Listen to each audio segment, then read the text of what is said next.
and thank you for joining our Food Distribution Program webinar on maximizing the use of U.S. Department of Agriculture Foods Entitlement. This is the second in a series of 3 FDP webinars planned for the current school year. My name is Amy Bell, Child Nutrition Consultant with the California Department of Education Food Distribution Program, and I will be hosting the webinar today. We have the pleasure of being joined by 2 guest speakers who will share with you the ways in which they use USDA Foods to stretch their budgets. Our first guest speaker is Vince Enserro, Director of Nutrition Services for Chico Unified School District.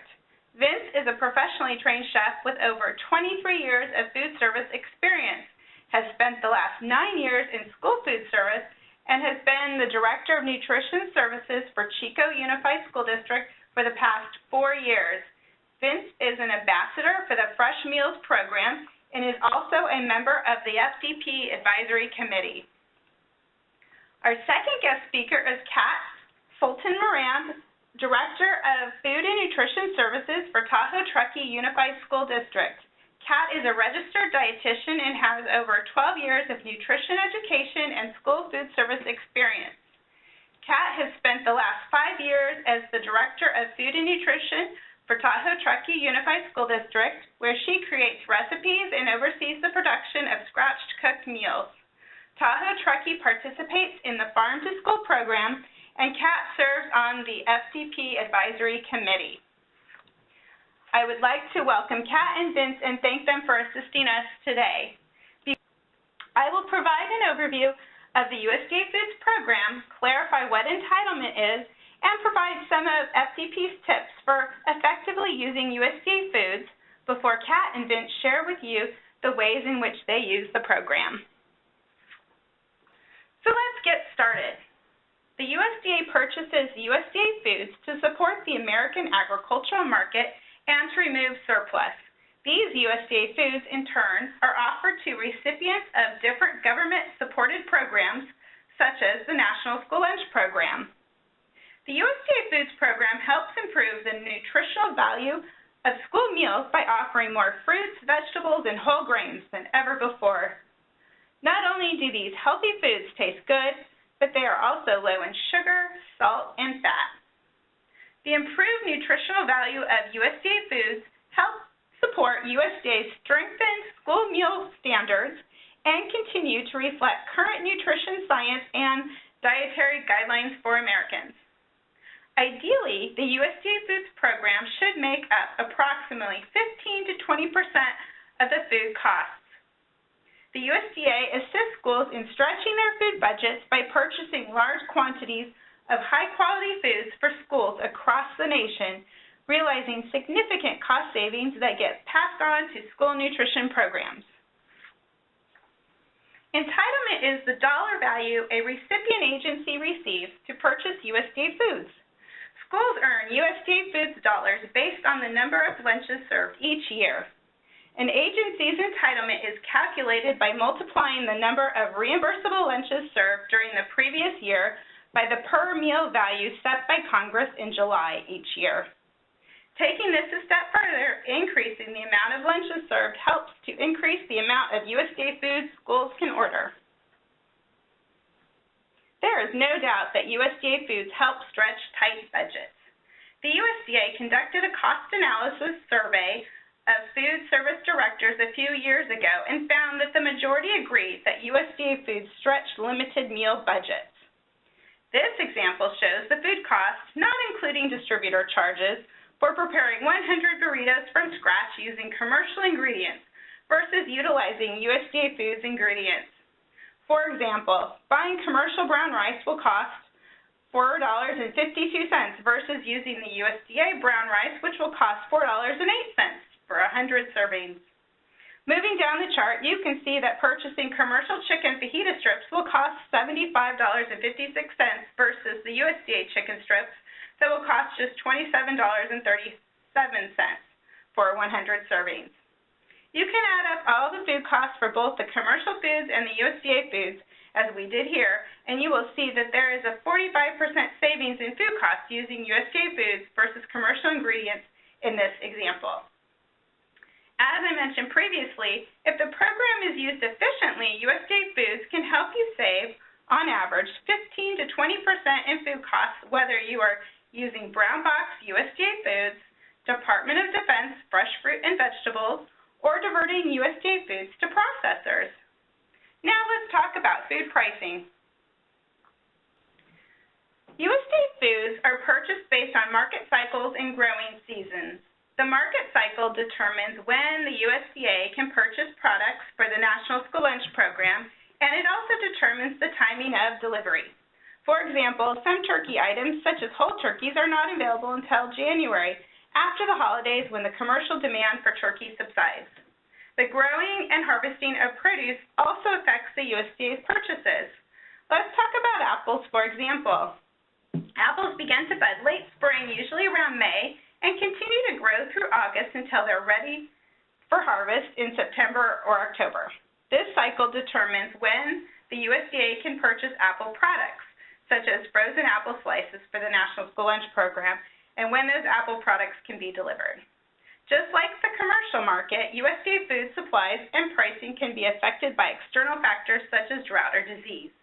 For example, the drought in California affected pricing and the amount of food offered by the USDA. A large portion of fruits and vegetables are purchased from California, and the drought caused lower yields of many tree fruits.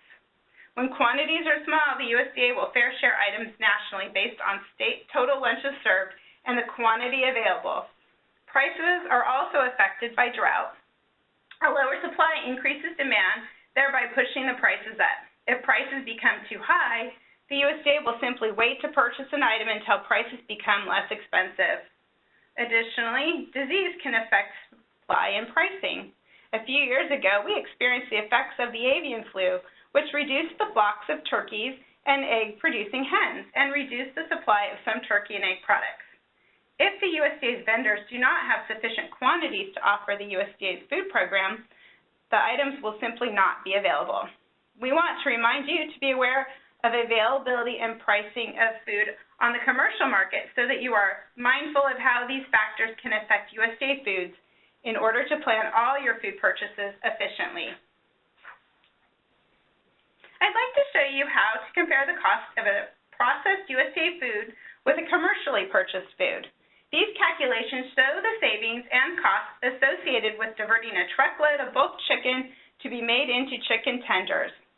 We will then compare that to the same product purchased commercially. For simplicity's sake, we are using a full truckload of bulk chicken ordered from the USDA, which comes as 900 cases at 40 pounds per case. First, you must determine the administrative fee associated with the chicken. The administrative fee is the per-case fee the state charges for food shipped to a processor. We multiply the administrative fee of 80 cents per case by the number of cases ordered, as seen in this example. So for this truckload of chicken, it will cost you $720 in state administrative fees. The entitlement value of the truckload of chicken is obtained from the USDA's price file located on the USDA website. The fair market value pricing is also on our ordering tools. Ordering this one truckload of chicken will cost $30,751 in entitlement. To reiterate, this $30,000 truckload of chicken will only cost $720 in actual dollars to be delivered to the processor. Now we will determine how many servings of chicken tenders this truckload will produce. One case of chicken tenders uses 13.2 pounds of chicken per case. This is the yield. The yield information is obtained from the processor and is on the processor summary and product data schedule. To determine the actual number of cases of chicken tenders produced from one truckload of bulk USDA chicken, divide the number of pounds of chicken in the truck by the yield. In this example, there are 2,727 cases of tenders produced from one truckload of chicken. Next, let's determine the number of servings in a truckload. In this example, the processor puts 144 servings in one case. Multiply the number of servings the processor puts in each case by the total number of cases. In this instance, a truckload yields 392,727 servings of chicken tenders. Now let's determine the cost to process USDA chicken into chicken tenders. The discounted cost of a case of processed USDA chicken tenders using diverted USDA chicken is $37.28 a case.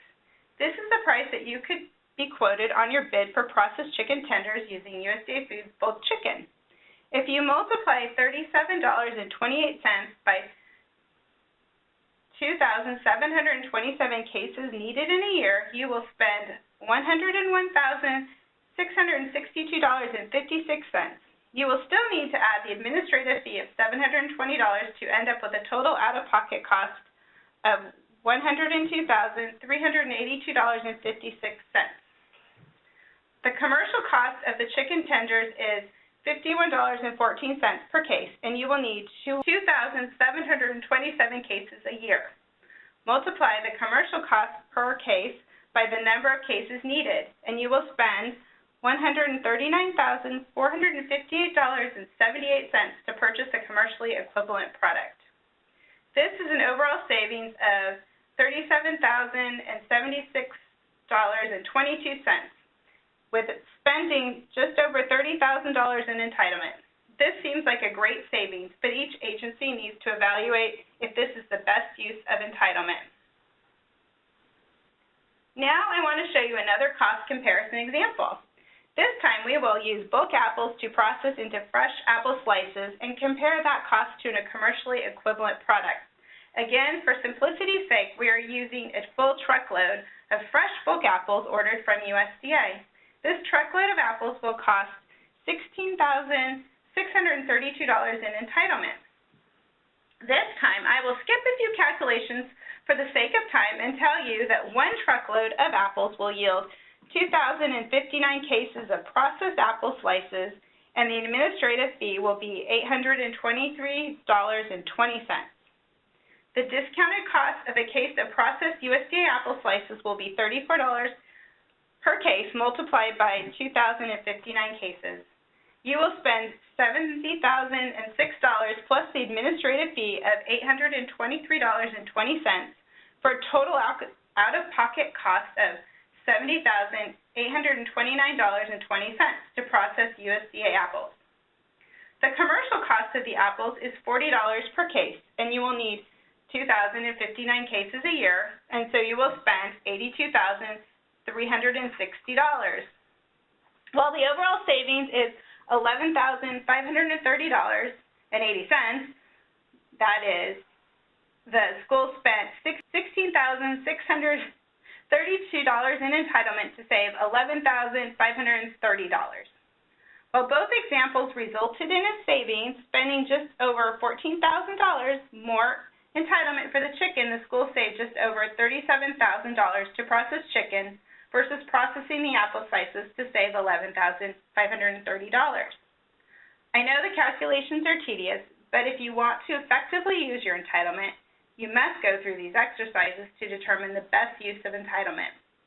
Bottom line is, without calculating, you will not know the value of USDA Foods and the savings that can be had to your program. Before we move on, I do want to remind you to evaluate all costs involved with USDA Foods. These costs should be assessed like any other costs in running your food service program. Recipient agencies should evaluate the financial benefit of ordering USDA Foods by adding all the out-of-pocket costs together, such as administrative fees, storage fees, delivery fees, and processing fees. Compare this total cost to the cost for the same product or a similar product from the commercial market. Comparing commercial and USDA Foods prices will help you make an informed decision about what USDA Foods are most beneficial to order. To assist in the ordering process, I'd like to mention that the USDA has a USDA Foods cost analysis tool on their webpage. This tool can be accessed on the USDA Foods Toolkit for Child Nutrition Programs webpage and can be used to assist you in assessing the cost effectiveness of USDA Foods versus purchasing an equivalent commercial product. This tool contains a number of worksheets, including the Direct Delivery Analysis Worksheet, which is used to compare brown box USDA Foods with an equivalent commercially purchased product, and the Processed USDA Foods Analysis Worksheet, which is used to compare processed USDA foods with an equivalent commercially purchased product. Effectively assessing your financial assets can help to ensure that you are efficiently using your financial resources. Before we hear from our guest speakers, we have 2 reminders for success. The first reminder is to plan and use all your entitlements. Start with your menu. Your menu drives your purchases and your USDA Foods orders. You will want to determine your usage based on student meal participation from the previous year. Select USDA foods that are most popular with your students. Your USDA foods can enhance your menu and help upgrade entrees such as USDA meats, cheeses, and eggs. USDA fruits and vegetables and DoD fresh produce can also enhance and upgrade your menu. Speaking of DoD, if you are a private or state co-op member and are using the DoD program, you can always adjust your entitlement throughout the year. You will want to prioritize the cost savings of USDA foods by comparing the price per pound with purchased food to maximize your entitlement. Remember to order and spend wisely for positive financial benefits. The second tip is to track and use all USDA foods in entitlement. Make sure you are reviewing monthly usage of processors, distributors, and inventory and storage. Excess inventory is money on your shelf. If you are processing, reach out to the processor and broker as soon as you notice any shortages or excesses. It's better to reach out as soon as there is a problem. They happen, and it's okay. You may always reach out to the state if you are uncertain. Our goal is to help you spend 100% of your entitlement. Now I'm going to turn the presentation over to Vince Enserro, Director of Nutrition Services for Chico Unified, so he can share how he maximizes his use of USDA Foods entitlement. Thank you, Amy. Hey, so you just gave out two really awesome tips. I want to give out another one really quick. Sometimes it might be scary calling the state and asking for help. We got this thing about child nutrition is we're not like a restaurant. We're not competing with one another. I'm not trying to steal your kids to come and eat in my restaurant, and you're not trying to steal my kids. We're all here to do this together. So please reach out. If you got questions, I can do my best to help. I'm sure all these other folks on here have great tips as well. All right, so my name is Vince Enserro. I'm the Director of Nutrition for Chico Unified. We got about 14,000 students, give or take a little bit. This year was our first year in 5 years that we had an increase in student population. We're up about 160-some kids as of the other day. We have 30 school sites, 2 vended sites. We just went from K6 to K5, so now our middle schools are 6, or our junior highs are 6th through 8th grade. We have 21 elementaries. We have 3 junior high schools. We have 6 high schools. I have 126 total team members, 39 of them full-time, 87 of them part-time and substitutes. Our district qualifies at 36% free and 6% reduced. Since I've been there, we've dropped about 8% in free and dropped about 3 or 4% in reduced. Something about our district that's a lot different than most other districts. We have a bakery on staff. We got 4 professional bakers in our bakery, so we produce an awful lot of our own bread product, well, almost everything of our bread products from scratch from our bakery. So that also opens up, having the bakery, the ability to cook an awful lot of food from scratch with big ovens and whatnot. Our revenue is right about $4.8 million. Salary and benefits is 52%, which is pretty high at $2.5 million. Food and supplies, we run a really good food cost utilizing the commodities and cooking from scratch. We're at about 31%. Our total food cost was about just under $4.5 million. Our others, equipment costs, fixing things, that type of stuff is about $120,000. We do pay indirect costs to the district at 4.7% or $225,000. That leaves us with an ending balance of about $75,000. We do get about $285,000 in commodities. This was our first year that we turned around and diverted some of it, over to DoD for produce. And so far it's been great. It's really been beneficial to us we can get stuff in bulk because we do have some big walk-ins and walk-in refrigerators for us to be able to store things. So we've utilized that too. Our daily average is about 1,970 breakfasts. On annual average, we're about 354,000. Lunch, we do about 5,000, roughly, give or take, about 905,000 for the year. Suppers, we do 565 a day, 101 a year. Summer, we're at about 41,500. We do about 65,000 in catering every single year. What I've gone and I've done is I've broken down 3 different products that we use in our menus year round. One of the things that we do when we cook these 3 items is we try to keep them a very neutral flavor when we produce them from the in bulk, and then when we turn around and break them down and we use them in our menu, then we add our seasoning to it. So if that's helpful to anybody in the long run. First one is the USDA raw pork. Gives you the item number up there. Ours is a 2-ounce serving. We cook 6 cases once a week, or about 270 pounds a week we cook. We slow roast it. It cooks for about 12 hours. We put it in at about 2 in the afternoon, and it comes out the next day. We're pulling it out and shredding it the next day.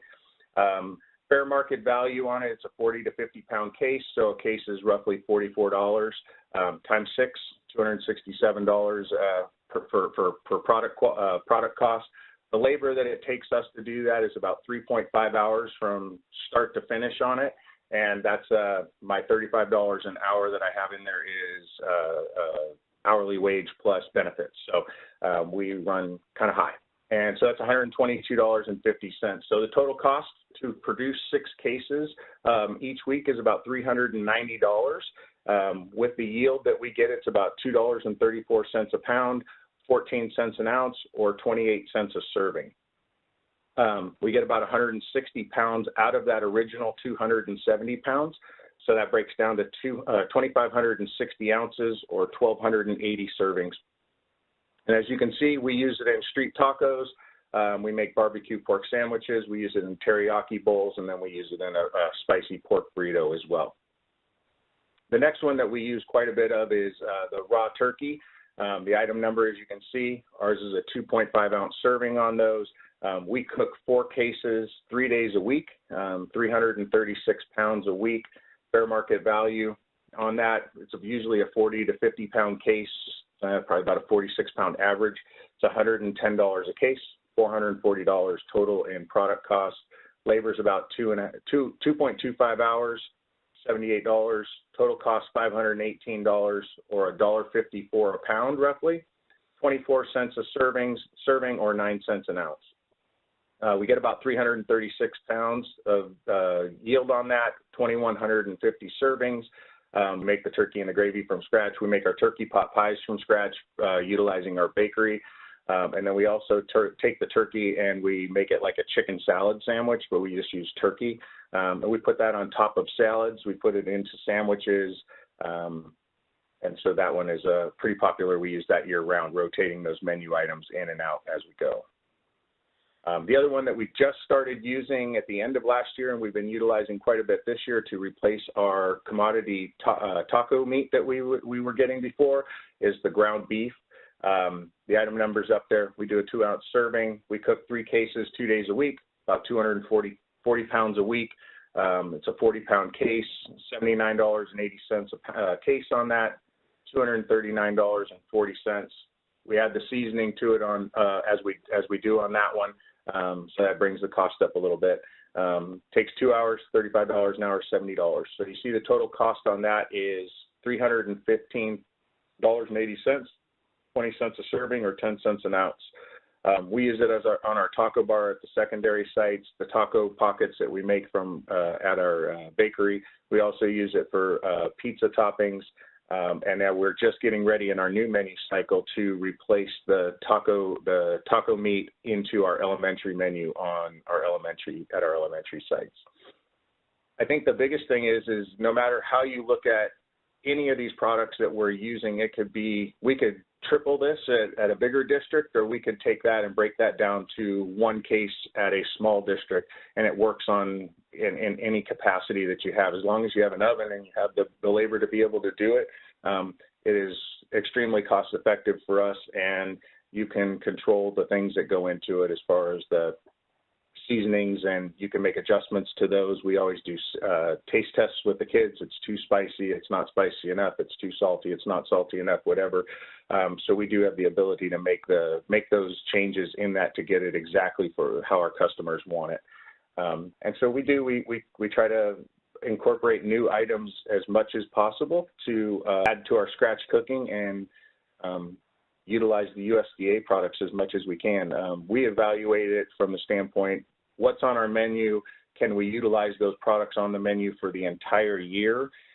And then we target those items and utilize our dollars towards those, whether it be a protein or it be grains, whether it be a commodity DOD fruit and vegetables. We really sit down and try and target our menu right now for next year and look at how we're going to be able to spend that and stretch those dollars out. For us, that allows us to keep a really, really low food cost. We do have 12 entree items every single day at the secondaries, and our elementary schools have 6 entrees every single day. And that allows us, doing that still allows us to be able to keep low food costs while utilizing the USDA stuff. And that's the end of my presentation. Thanks so much, Vince, for an awesome presentation. We really appreciate you taking the time, especially on your vacation, to help us out. So we'll turn it over to Kat, the Director of Food and Nutrition Services for Tahoe Truckee. Looks like we have a gorgeous picture here of Lake Tahoe. So take it away, Kat. Hi, everyone. Yes, it's gorgeous, but super snowy here for us today. I am Kat Soltanmorad. I am representing Tahoe Truckee Unified. We are considered mostly a rural community, even though many of you may have come to Lake Tahoe at one point or another. Given that we're rural, we do have some challenges accessing food from our vendors, given this school year, we've had about 11 snow days. We're crossing our fingers we don't have any more in the next week, and this is why we depend so much on our USDA commodity foods. Cost is a factor, quality is a factor, and access. Just a little bit of our demographics. We cover about 723 square miles within 3 counties. We have 3 health departments that we deal with. We are a basic aid district. We're roughly about 80 out of 1,000.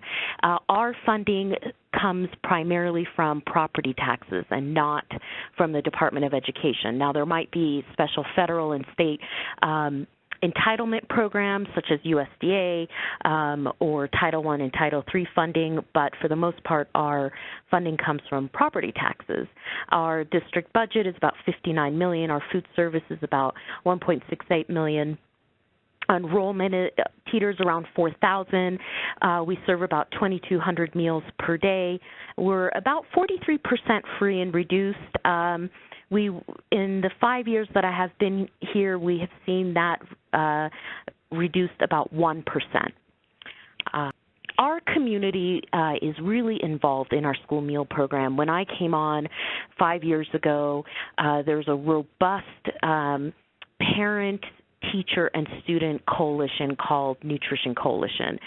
They really began in 2006 prior to me being hired, and they worked on wanting to move from 100% processed foods to coming into scratch or speed scratch cooking. There was a lot of blood, sweat, and tears. A lot of changes went on.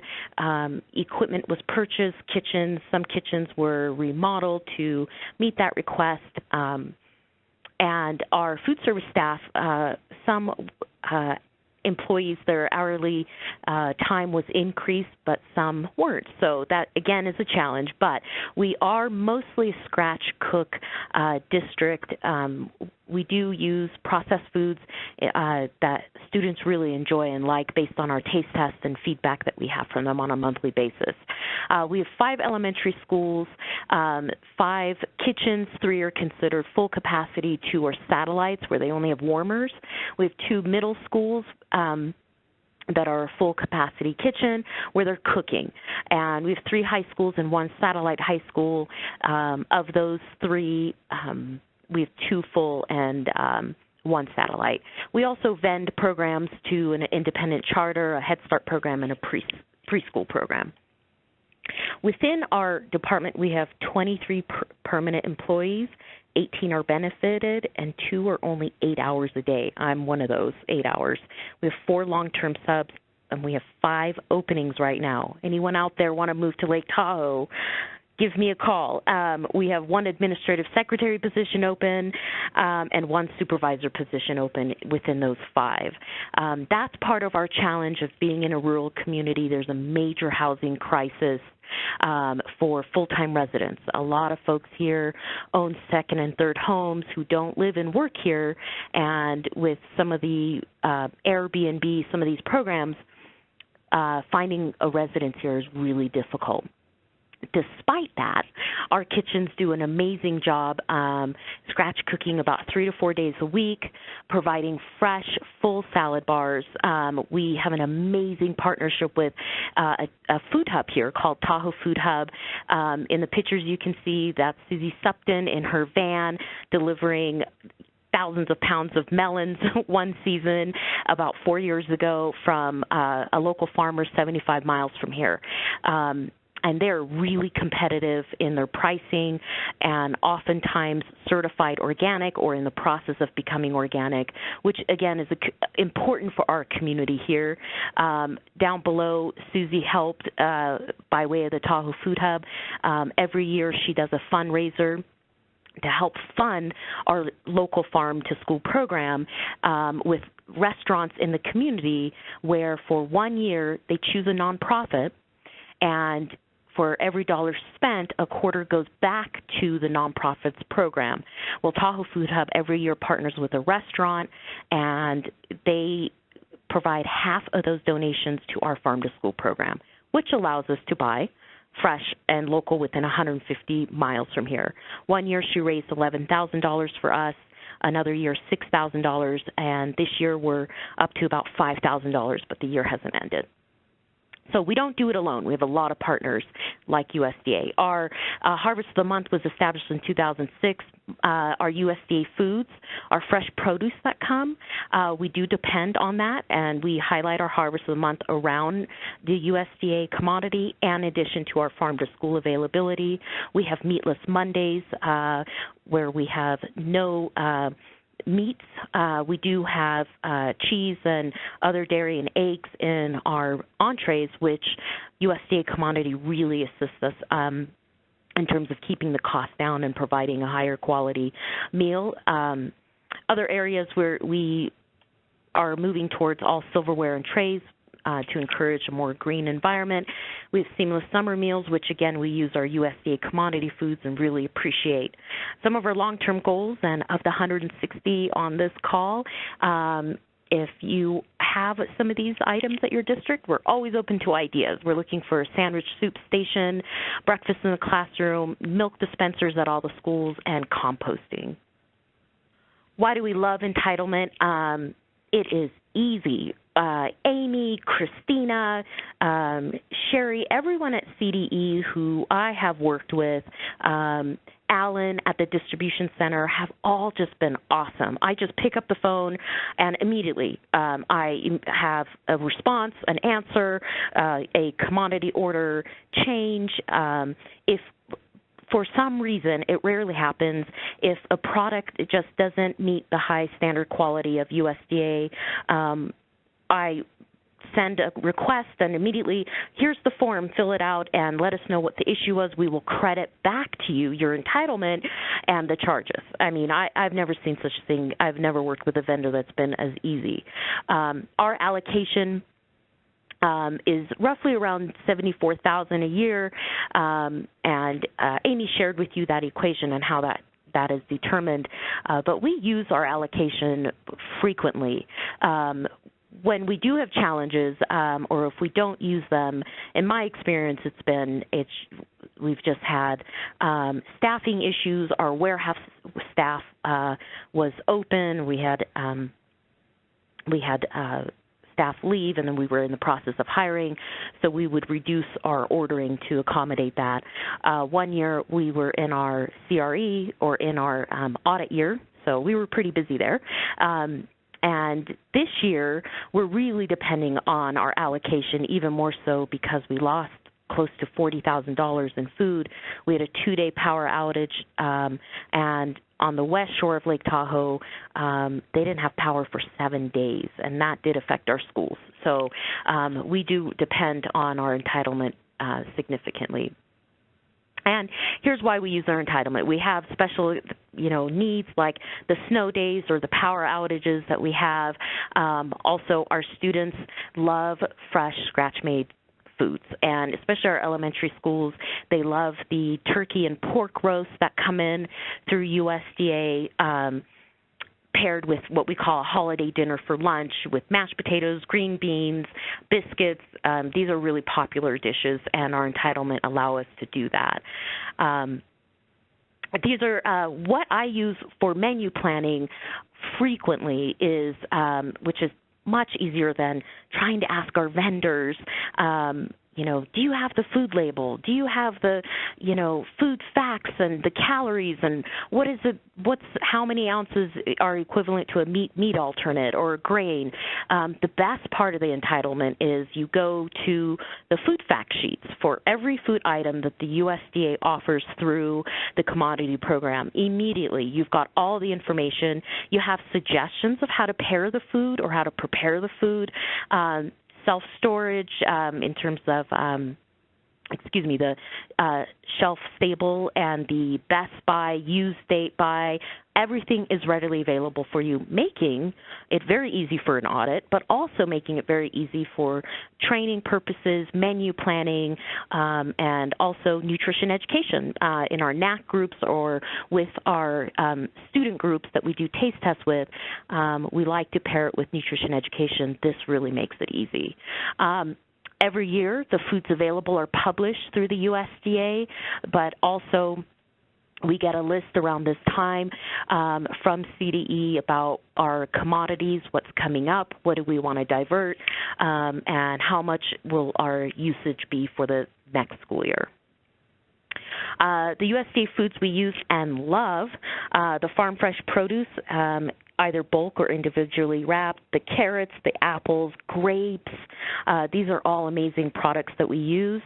The bulk broccoli, the lettuce that we receive, we use in our salad bars immediately. We love the canned fruit that we receive. The frozen fruit cups are a hot commodity here. We can't keep them long enough even within a day. The kids love them, even when it's 10 degrees outside. We have baked potato wedges and fries that the students love. Our proteins, definitely I recommend the roast, any and all the chicken ingredients, sliced deli meats, all of the cheeses. And the grains are wonderful for us to use. We make our own homemade muffins daily. Some of the items that we use, and we don't include the value in terms of the entitlement, and Vince did a great job calculating labor costs. I didn't do that. I just went straight with what it is for the meal pattern and our menu planning. The herb roasted chicken, it's 8-piece chicken and spices that we add in our own recipe, turns out to be 9 cents for 2 ounces.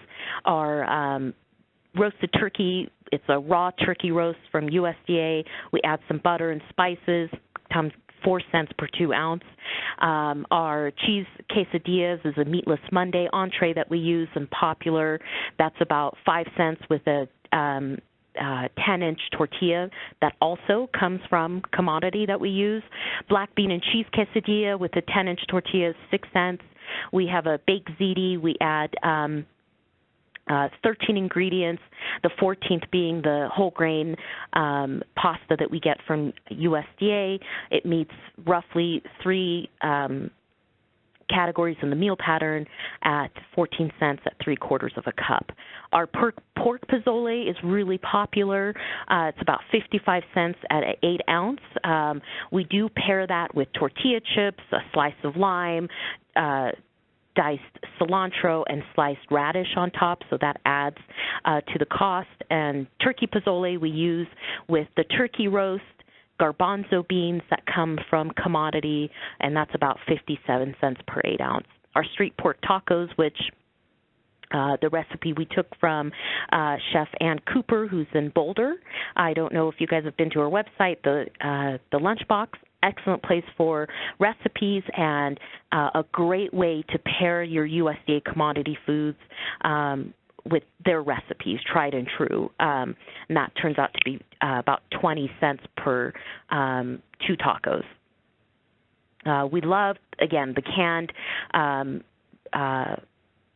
beans, all of the brown rice, some of the recipes that we make with the canned fruit is a baked apple crisp, about 28 cents per 4 ounce. We have about 8 homemade breakfast muffins that we make, and we use canned sweet potato that comes from commodity. We use canned pumpkin when it's available. We get frozen blueberries, and sometimes fresh from commodity, and that whole grain muffin with whole wheat flour comes to about 18 cents per muffin, which is a 2-ounce grain equivalent. We do a chocolate beet muffin. I haven't seen canned beets yet on the commodity list, but one of the tips that if it hasn't already been mentioned is you can request some items to USDA to consider to feature. I was at a Meatless Mondays meeting in the fall where we listed out, we'd like to have quinoa. We would like to have some other items that aren't on the USDA commodity list yet, but certainly under consideration. And that's about 18 cents each that we use with our whole grain flour. I hope everyone has a good day. Thank you. Thank you, Kat, for the great information. We really appreciate it. Before we conclude our webinar, I'd like to mention a few resources to supplement what you have heard today. The first is the USDA Foods Toolkit, which is a collection of valuable resources, fact sheets, and training materials to assist child nutrition professionals in effectively using their USDA Foods entitlement. There are also promotional materials to educate students, staff, and the community about healthy contributions that USDA Foods provide to their meal programs. The second is a USDA webinar titled USDA Foods Entitlement and Inventory Management from the School Food Authority Level. It is an excellent webinar that discusses planning, tracking, and using USDA foods. The webinar is available on the USDA's website at the link listed on the slide. And finally, the USDA Foods pricing reports and the USDA Foods expected to be available list, which Kat mentioned, are resources that can assist you in making informed decisions about the USDA foods you plan to order and use. These resources are available on the USDA website at the links listed on the slide. Additionally, the Nutrition Services Division sends these links via email immediately after the USDA updates the list on their website. Finally, we want to thank Vince and Kat again for taking the time to prepare these wonderful presentations and for sharing their expertise with us today. For those of you that need the School Nutrition Program Professional Standards crediting information, we have provided it for you. This concludes our presentation. If you have questions regarding this presentation or any general questions regarding the FDP, you may contact me, Amy Bell, or Sherry Tam by either of the methods listed on this slide. We hope you enjoyed the presentation. This now concludes our webinar. Thank you.